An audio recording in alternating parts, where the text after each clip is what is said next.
Now it is my distinct privilege again to introduce Mark Wright, who is going to be the moderator and introduce our program today. Mark?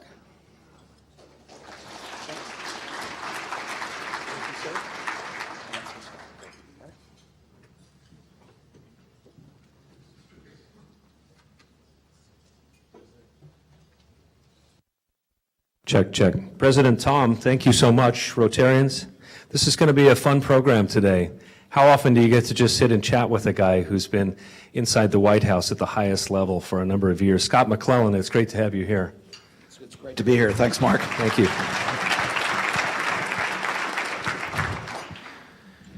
So I want to start out just with your bio so we have a little background on you, and then we're going to jump right in, okay?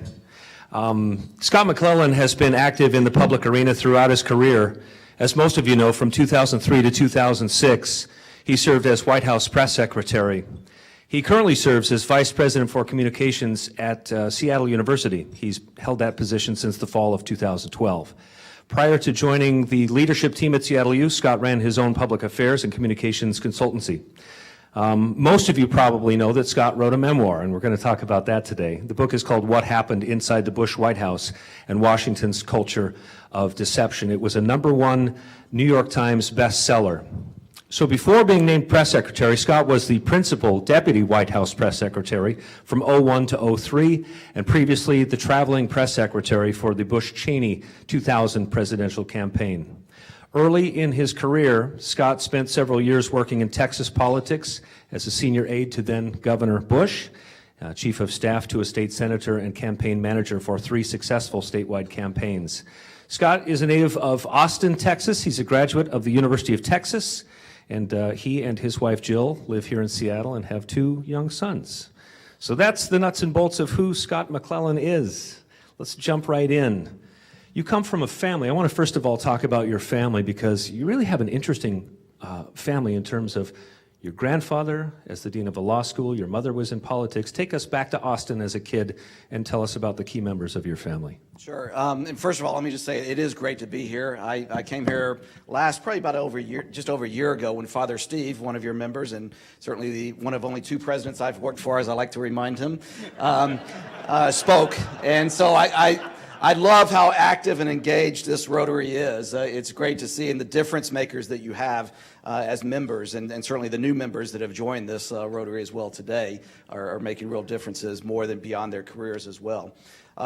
So growing up in Austin, Texas, I was born and raised in Austin, Texas. My grandfather, who was sort of the patriarch of our family, taught at the University of Texas School of Law virtually his whole life. He went to law school about age 16, grew up on a small cotton farm, and vowed that he would have a sit-down job when he grew up. And he did. And he pretty much immediately went from graduating from UT School of Law to teaching at the UT School of Law, and became its dean and took it really to its rise to prominence in terms of law schools by setting up the Law School Foundation and so forth. Well, his daughter, my mother, was kind of raised on the importance of public service as well, and that was something that was instilled in my 3 older brothers and me at a very early age. My grandfather used to have a saying that it's not the dollars you make, it's the difference you make that matters most in life. And so that was something that was instilled in us at an early age. My mother started out as a public school teacher. Then she had 4 boys, and so she was raising us.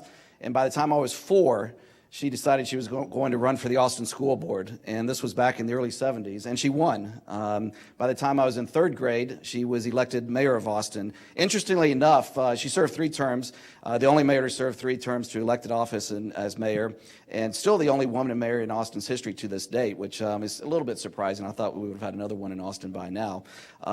But so I grew up in the local spotlight, so to speak, in a very big way. I remember Mom used to say, it's not, that what your friends do is one thing, what you do could end up on the front page of the news. And so I will say that growing up with a mother in politics, you took those things personally when people said things about her.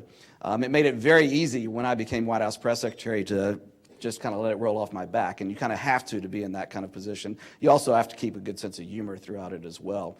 But so that was kind of the family that I was raised in.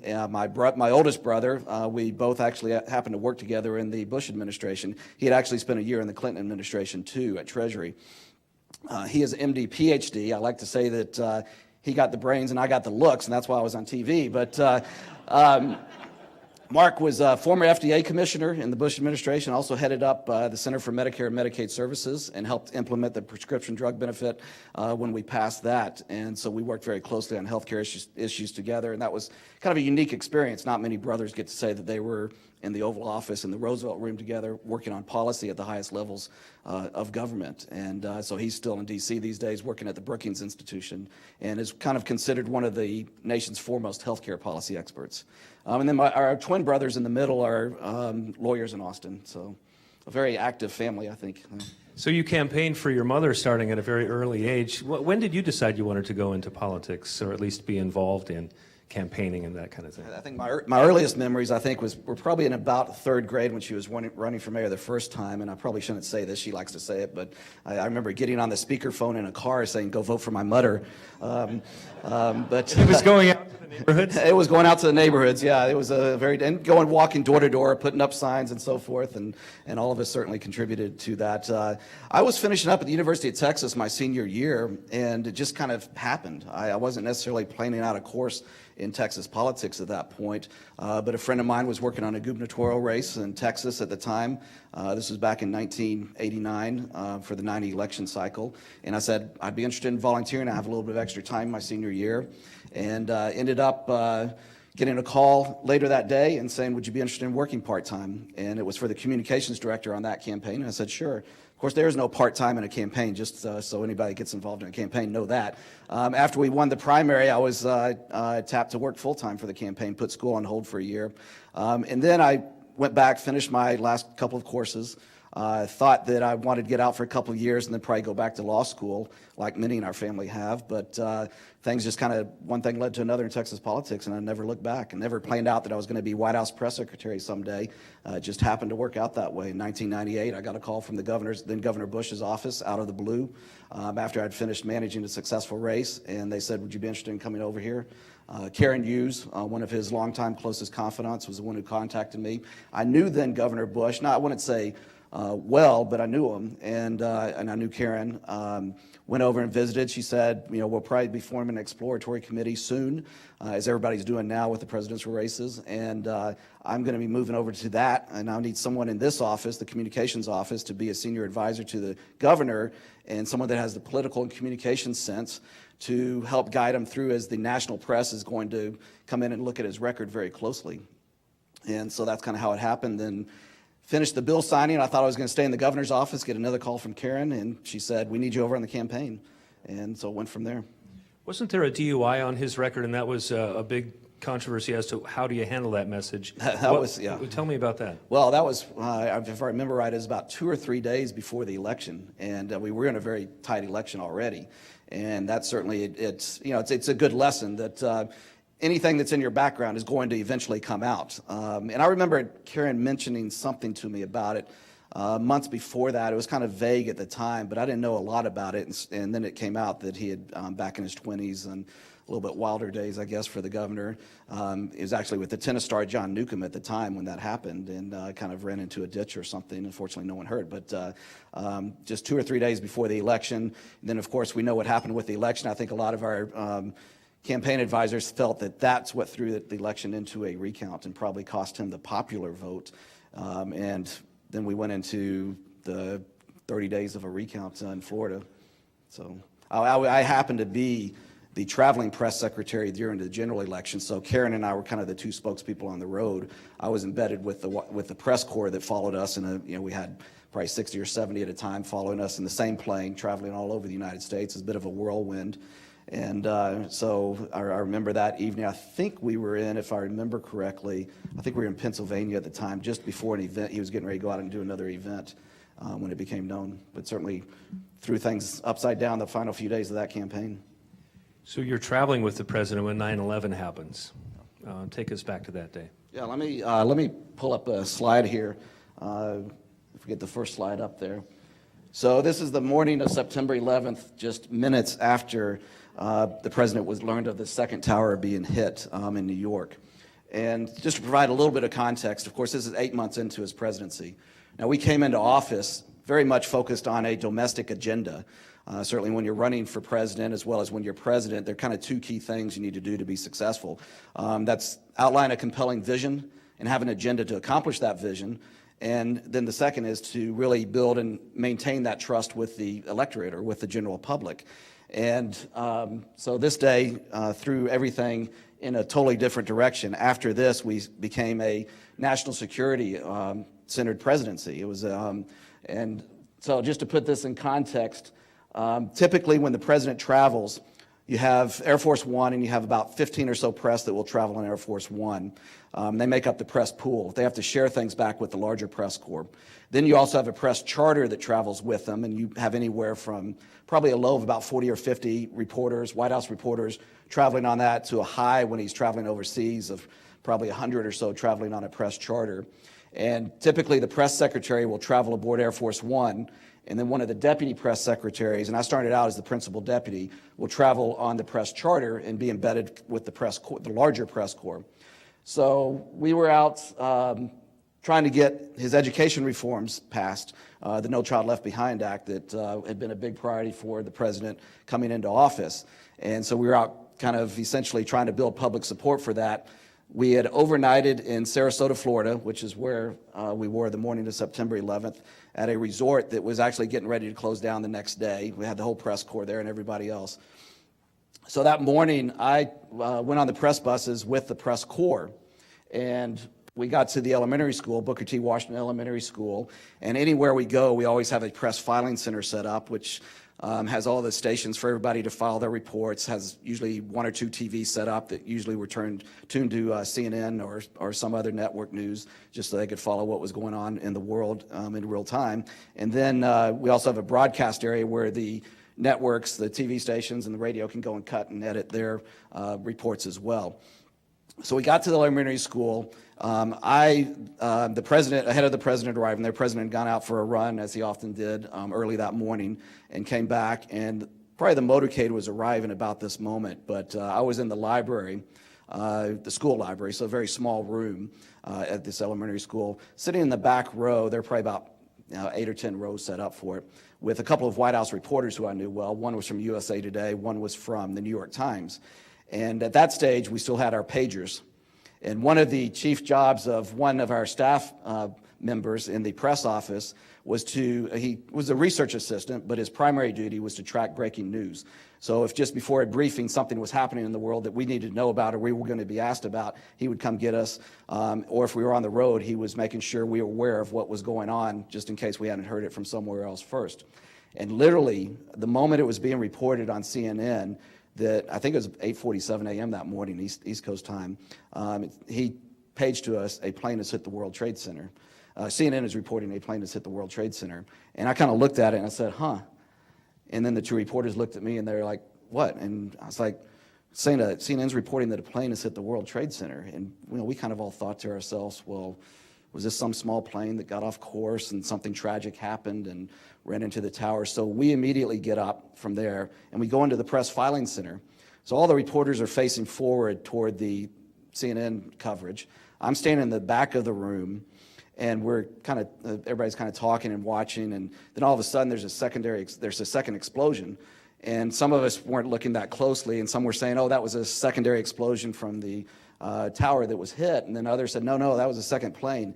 And then, minutes or seconds later, they showed a replay, and it was a second plane going into the second tower. And at that very moment, everybody in that room, all the reporters turned and looked right at me at the back of the room like I knew anything at that moment. I think it was just an instant reflex. At the same time, one of our advanced guys who travels ahead of the president to set things up walked into the room, and he said, you need to get to the president's hold. And I said, yes. And so this is the president's hold. Now, the only way to get to that room that day was to walk through the classroom where the president was. The president had gotten there, and as he tended to do when we were talking about education reform, he'd go into a small classroom and kind of get some photo ops, and he was doing a reading with some second graders. I remember as I'm walking into that room, the White House press pool that was doing the video footage of it and taking pictures came out, and they said, oh, we heard a second plane hit the second tower? And I said, we saw it on CNN. That's all I know. And then I walked across the back of the room, and the president was still in the room at that moment, but I didn't know at the time, but Andy Card, our chief of staff, had walked in there and bent down and whispered in his ear, and wanted to be very succinct and clear, so the president knew, so he didn't want to disturb the room or anything, but he said, Mr. President, a second plane has hit the second tower. America's under attack. And so I'm walking in shortly after that, and the president, someone's reading, but I remember the president, I'd never seen that look on his face before, and of course he knew, well, we're at war at this point. And then it was just a short time later, he comes into the president's hold, where we have secure phones set up, we had a TV in there. I remember he said, turn off the TV, because he was supposed to go out and speak in the library and give some remarks about passing education reform. So with my predecessor sitting down there, Ari Flesher, and then our communications director, Dan Bartlett, and then we had usually the National Security Advisor, the Deputy National Security Advisor would be with us. On that day, it happened to be Captain Lauer, who was the head of the Situation Room that was traveling with us. And so she's kind of setting up phone calls for the president. The president called Governor Pataki of New York, said, we're going to mobilize all of the resources necessary to help you, and we're thinking about you and everything. He talked to the FBI director, Robert Mueller, who had been on the job literally about a week in his position. And then I think he talked to Condi Rice at the end of that. And so we sat and we talked about what he was going to say, those first remarks that he would make after the attacks as he walked out. And at the same time, the Secret Service, there are a lot of misinformation going around, thought that maybe Air Force One was a target because they were hearing chatter of Air Force One's code name. That turned out to be a mistake. But I remember just as we finished talking in that room, and talking to Karen Hughes, who was back in the Situation Room at that point as well. We're walking out, and Ari looks at me and says, should you come with us? And I said, we decided we were going to pare down the White House press pool to do a smaller press pool traveling with them. And I said, I don't think so. It's just a reflexive reaction, just saying, I think I need to stay here with the larger White House press corps because I'm their only link to Washington. And so the president went out and gave his remarks. They left in the motorcade. I stayed there with the press corps. I remember walking out to the playground at the elementary school, and all the networks were getting ready to go live with their White House correspondents that were with us. And so I went out there and gave them some of the color of who the president had been speaking with and what he had said to those individuals. And then I remember turning around, walking back, and it was probably the first time it kind of really hit me more than any time that morning, because I was just focused on the moment and doing my job, when a producer for Fox News who had covered us during the campaign, I knew well, came running up and said, Scott, we hear the old executive office building has been hit at the White House, which is part of the White House complex, the 18 acres there. It's where most of the White House staff is, far fewer in the West Wing. And that provided me a big jolt. A lot of my colleagues, friends, my brother who was working in that executive office building at the time. And so we went inside and we watched, and we found out a short time later what had happened was that the Fox News cameras were focused toward the Pentagon, and in between it was the executive office building. So the smoke that was coming up from it, they thought was coming from the executive office building, when it turned out just as tragically that the Pentagon had been hit at that point. I remember that was the first time I stopped and took a couple of minutes, called my mother's office. She was a state official at the time. She wasn't there. I didn't have time to talk. I just told her assistant, look, tell her I'm fine. I'm in Sarasota, Florida. I'll call her tonight. At any rate, I did get kudos for staying behind with the press corps that night. I tried to remind them of that often in the years after that. They seemed to forget it. But the next morning, I remember we couldn't figure out how to get the press corps back because everybody was grounded in terms of planes. United Airlines, who was the charter, was not going to fly them. They didn't want the liability risk. So we overnighted in Sarasota. The next morning, I walk into the press filing center at the resort and immediately get confronted by someone who I'll leave unnamed from the press corps. Said, Scott, you're a deputy assistant to the president, you're a deputy press secretary, you need to get us a military plane and get us back to D.C. And I was taken aback, and I looked at him and just said, I think there are more important priorities than you right now. And interestingly enough, his producer came into the press office where I was there with one of our press staff assistants who traveled with us and said, you did the right thing to say that to him. He needed that. What the concern was that his colleague was back. Now all the coverage has shifted to D.C. His colleague was getting all the attention for the biggest news story in time. And so, I can understand that. But Anyway, we ended up getting buses. They got bused back. I got in a Suburban with our advanced team and our press staff person and a Secret Service agent who covered the press, and we got back to D.C., I think, in about 14 and a half hours, driving through the night. I remember waking up in the middle of the night. We all took turns, and a crane passed us, and the big crane had the crane on the back had this big American flag on it, and I just thought, wow, it was just a powerful moment that I remember from that time. So less than 2 years later, Ari Fleischer leaves. You're the press secretary. We're a few months into the war in Iraq.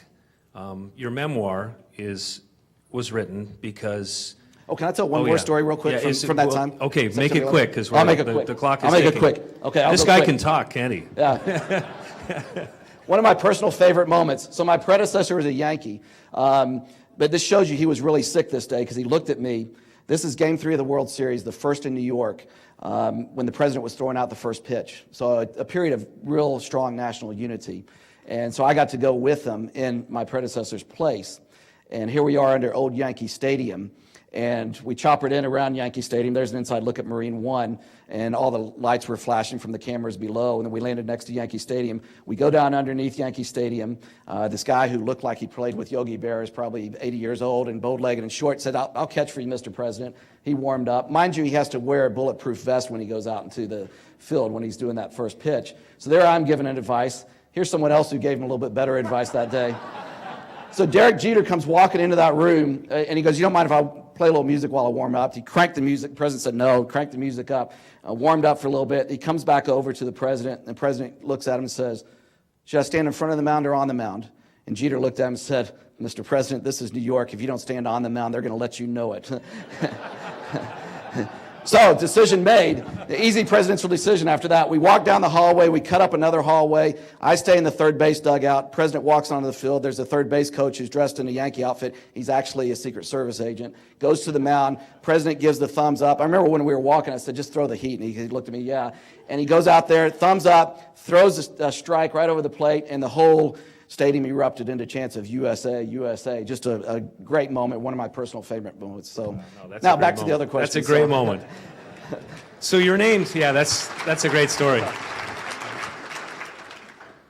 So when you took the press secretary job in 2003, we had just been in Iraq maybe 3 months. Leading up, there was a lot of debate as to what the evidence was, weapons of mass destruction. Walking in on day one, in your gut, did you have any reservations about taking that job at that moment? I actually had, I wouldn't say it's necessarily about that moment, but I remember when Ari called me that weekend, I think it was back in May, and said that I'm going to be announcing that I'm leaving. And within a matter of days, the job had been offered to me. I traveled with the President Crawford, and he made it official. And I kept it quiet because once you announce that, of course, everybody's going to go towards you because he wasn't leaving for a couple of months.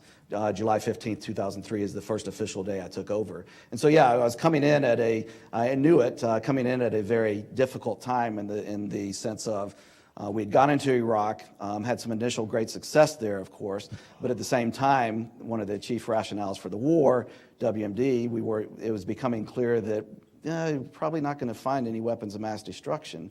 And the press corps had been kind of beaten up by some on the left for not being tough enough on us in the lead up to the war. So I knew that kind of coming in. It was also the beginnings of, although we didn't really know it at this point, the whole Valerie Plame leak episode, something that I was going to have to defend a couple of months later. And I successfully did at that point. It later turned out that some of my colleagues had misled me during that time, but that was after the re-elect and so forth that became known. So yeah, coming in, knowing it's a very difficult time. I remember looking at my predecessor, and I kind of looked at him and I said, well, you picked a good time to leave, but only kind of half jokingly about that. And so that's kind of some of the context. And obviously, if you look back to 9/11, and the events after that, and the time period after that, when everything, I mean, you're 24/7 anyway, but after 9/11, everything shifted to the foreign policy, national security side of things, and we're working very long hours, round the clock. The anthrax attacks, if people might remember that, that occurred during that time, not tied to anything international, it was domestic in the end. But certainly those things weighed very heavily in the president's decision to go into Iraq. After I left the White House and wrote my memoir, I was able to step back and say, well, yeah, I don't think we should go to war unless it's necessary, and it's clear to me that the war wasn't necessary, and it wasn't a wise decision, I don't think, strategically either. And at the same time, I look back and, I have great respect for growing up around politics. Anybody that gets involved in politics and puts themselves out there, I have great respect for President Bush. He's a sincere person. I think he's, he was known as a bipartisan governor. Unfortunately, that didn't translate when we went to Washington, running as a uniter, not a divider. We came in with these high hopes that we could change things, but if you're going to take an honest look at his administration, you have to look at, well, why did things kind of not work out how we all hoped? And certainly it goes back to that decision on Iraq. And I think it was really a missed opportunity, because I also look back at what the president did. I look back at what he did in terms of global health initiatives for Africa, especially. I mean, those are saving millions of lives in terms of his emergency relief for HIV/AIDS, in terms of what he did for malaria, $1 billion plus initiative, saving millions of lives on the continent of Africa. I look back at the fact that he wanted to pass comprehensive immigration reform, something that is well past its time. And I think if we hadn't had Iraq, maybe we could have gotten that passed when he was president. So I kind of look at his presidency. A good person. I think he could have been a better president, and that's what I wanted to explore in the book. Is how did things go off course, and what can we learn from it going forward? So you felt you were lied to about the Valerie Plame incident. Not by the president, right. but by two senior colleagues of mine. Scooter Libby. Scooter Libby, who was later convicted of lying to the grand jury and misleading the FBI, and then Karl Rove as well. I heard an exchange. I went back and listened. David Gregory from NBC News, you and he really got into it at the podium. And one of the things that I wanted to have you talk about here today was, I don't think I've ever seen someone with the skills that you have to be able to take such heat and stay so calm. So help us understand where that comes from, and maybe help equip us, whether it's in the boardroom or maybe it's when our wife is really mad at us, to be able to stay calm and centered. I mean, how do you get to that point? My three older brothers like to claim credit for that we toughened him up. He could take anything from the White House press corps after that. But I like to say that whenever you saw me smiling at the podium, maybe when David was asking a question, I'm just thinking to myself, what a stupid question. Just couldn't say it out loud. No, David's a great guy, and we had a great relationship. Sometimes in that room when the Klieg lights come on and the cameras go on, it's a little bit different atmosphere. And I can assure you that, the press corps certainly shows the president a certain amount of respect and certain decorum that when the president's in there. I can assure you that they don't afford that to the White House press secretary. I kind of break the briefings up into about 4 or 5 categories, and one of those was the human pinata briefing, and you can guess who that was. But so as they're trying to show that they're going to be tough on us in the aftermath of going into Iraq and not finding WMD, so a lot of that was aimed, convenient to take that out on me.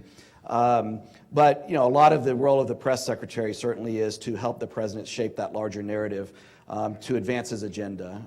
You certainly have a duty to the public and to be accurate and so forth, but you're also trying to help the president advance his agenda, his policies, and support and defend his decisions. And so when you think of that narrative that's out there in the media, you're trying to think of how can you help shape that to your advantage. And unfortunately, one of the things that the larger theme of my book was really about, and I appreciate the prayer at the beginning, because I was raised on that politics was about working across the aisle to get things done. And when the election's over, you find ways to work together. The larger theme of my book was really centered on the permanent campaign culture in Washington, and how do we move beyond the excessive partisanship and destructive nature that is really risen over the last 2 decades in a big way. And even President Obama ran on changing the way Washington works, and we're seeing how difficult that is to do. And I think part of that is that there's been kind of an abandonment in terms of embracing a high level of candor with the public. And that's one thing that it's going to take to change things in the right direction. But the other is, and everybody, it's a Washington game. Everybody's focused on the next election. The press is focused on who's winning, who's losing, who's on the offensive, who's on the defensive, instead of maybe focusing on some of the more critical aspects about what's the truth behind all this and who's got the right argument on things. So, you're constantly, you're caught up in that environment and trying to help the president advance his agenda as press secretary, and it's tough. I mean, there's the average tenure of a West Wing staffer is about 2 years. I was in the position of press secretary about 3 and about 2.5 in the principal deputy position. And after a certain amount of time, it becomes harder and harder to really recharge your batteries. The one person who can't leave, of course, is the president. And it's good for the president to get fresh faces in there over time to get different perspective. Yeah, I would guess it might be easy to burn out in that. We have about 5 minutes left, and I have a whole bunch of things I wanted to ask you, so let's call this the lightning round. Okay. So I'll go this will quick. be, No more filibustering. No, that's fine. About your book, the White House said, and this is a quote, "Scott, we know now, is disgruntled about his experience at the White House. We are puzzled. It is sad. This is not the Scott we knew." When you heard their response, I mean, these were people that you considered close friends. Did it hurt? I was surprised. I don't know that at the moment you're kind of in this big whirlwind when you're on the book tour and everything else. But it goes back to the genesis of the book, really. And some of those colleagues I stay in touch with. I mean, they know where I was coming from. The genesis of that book was really the whole Valerie Plame leak episode, and you couldn't do that without looking at the larger context of things. So the last 10 months, when it became known that I had been misled by a couple of my colleagues, and then one of them gets indicted, later convicted after I'd left the White House, but it became a period of disillusionment for me. And I thought when it became known that they had misled me, that I thought about, maybe it's a good time to leave, but at the same time I didn't think it was the president, so I didn't want to put him in an awkward spot. But I knew that my time was coming to an end, that it was going to be time to move on at some point. So I was surprised by how personal they got, but what it told me was there was nothing in the book that they could challenge in terms of facts. And so that was the tack they took, and I understand it. It's unfortunate. Some of those individuals I'd considered good friends and I'd love to stay in touch with, but they made that choice. Okay, one more lightning round question. Yeah, sorry. Did I mention this is the lightning round, Scott? Okay, fill in the blank. If I were Hillary Clinton's campaign manager, I would tell her to blank. Oh, boy.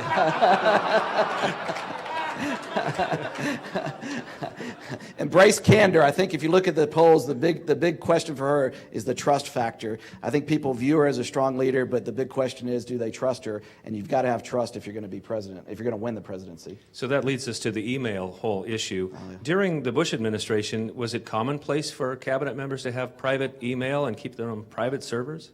Well, the president didn't do email as president at that point at all, and that was a conscious decision, knowing that those are public record. And as governor, he didn't have an email address either. It was a different time than it was now, of course, during that. But I don't know, cabinet secretaries. I think most of them had an email account. Okay. Karl Rove is blank.